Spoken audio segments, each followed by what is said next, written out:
Now that the tariff wars have restarted, I think that we should talk to Americans about potash. Because here's the thing, a lot of people joke, we don't need your maple syrup, we don't need your poutine. And first of all, you're missing out. But I will recognize that Vermont makes excellent maple syrup.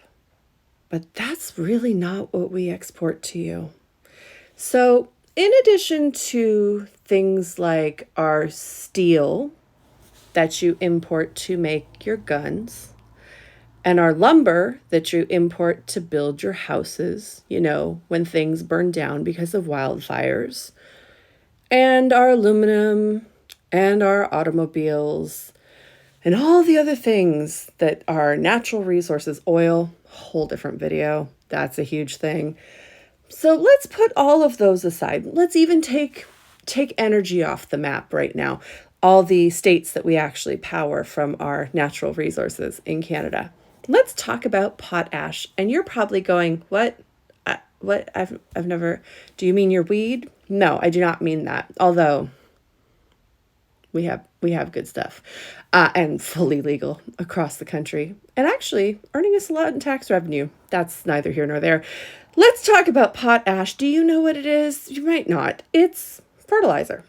It's basically a bunch of minerals, mostly potassium, and that is what is used to make fertilizer. All these minerals need to come out of the ground, and most of the minerals are found in Saskatchewan. And Canada is the world's largest producer and exporter of potash. In fact, we have 1.1 billion in reserves.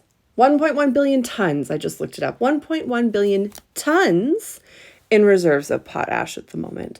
And what you need it for is growing food. It's 95% of potash is used in fertilizer. It's also used in things like detergents and ceramics and pharmaceuticals and things like that. But 95% of it is used to grow your fruits and vegetables, maintain agriculture. And America gets its potash from Canada. In fact, a lot of people do, because 32% of all the potash in the world is Canadian. Second up is Russia. That feels like a complicated thing, doesn't it? But even then, Russia only has 18%. And of the 23 million tons, just check, 23 million tons that we ship out every year, 46% of that goes to the US. So what if we just cut off half of your ability to grow food? That seems not great. But here's what else you need to know. There's no substitute for it, and humans can't live without potassium.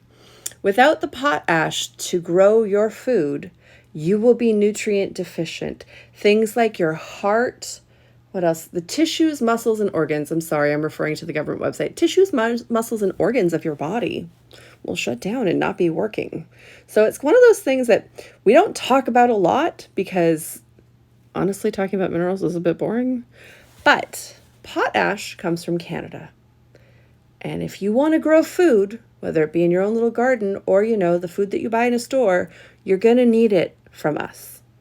Unless, of course, you want to get it from Russia, China, and Israel, which also have it in much smaller quantities, and they don't export it all. So that's a different conversation to be had.